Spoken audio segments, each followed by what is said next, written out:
भारतीय संविधान के अनुच्छेद 352 के अनुसार राष्ट्रीय आपात की घोषणा निम्नलिखित में से किन परिस्थितियों में की जा सकती है।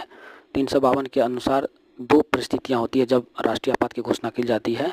एक होता है बाह्य आपातकाल, जो बाह्य आक्रमण ये के केस में या युद्ध के केस में किया जाता है। दूसरा होता है आंतरिक आपातकाल, जो सैन्य विद्रोह के केस में किया जाता है। तो ऑप्शन देखते हैं। अगला पहला ऑप्शन है संवैधानिक मशीनरी की विफलता। नहीं, ये है स्टेट इमरजेंसी का केस होता है, या इसी को कॉन्स्टिट्यूशनल इमरजेंसी बोला जाता है। ये 356 के अंतर्गत लगाया जाता है। आक्रमण नाम का कोई ये नहीं है, सिर्फ आक्रमण। आंतरिक अशांति, ये इंदिरा गांधी ने आंतरिक अशांति के आधार पर लगाया था, वो अब नहीं रहा, उसको आर्म्ड रिबेलियन से रिप्लेस कर दिया गया है। युद्ध, बाह्य आक्रमण अथवा सशस्त्र विद्रोह के केस में ही जो है सो 352 के अंतर्गत राष्ट्रपति के द्वारा राष्ट्रीय आपात की घोषणा की जाती है। इसे नेशनल इमरजेंसी भी बोला जाता है। अगला प्रश्न है,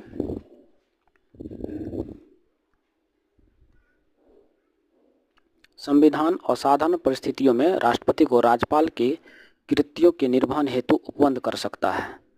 जब सेंटर को यानी राष्ट्रपति को किसी राज्य में कोई विशेष कार्य करना होता है तो अनुच्छेद 160 का उपयोग करके उस राज्य के राज्यपाल के द्वारा उस विशेष कार्य को अंजाम देते हैं।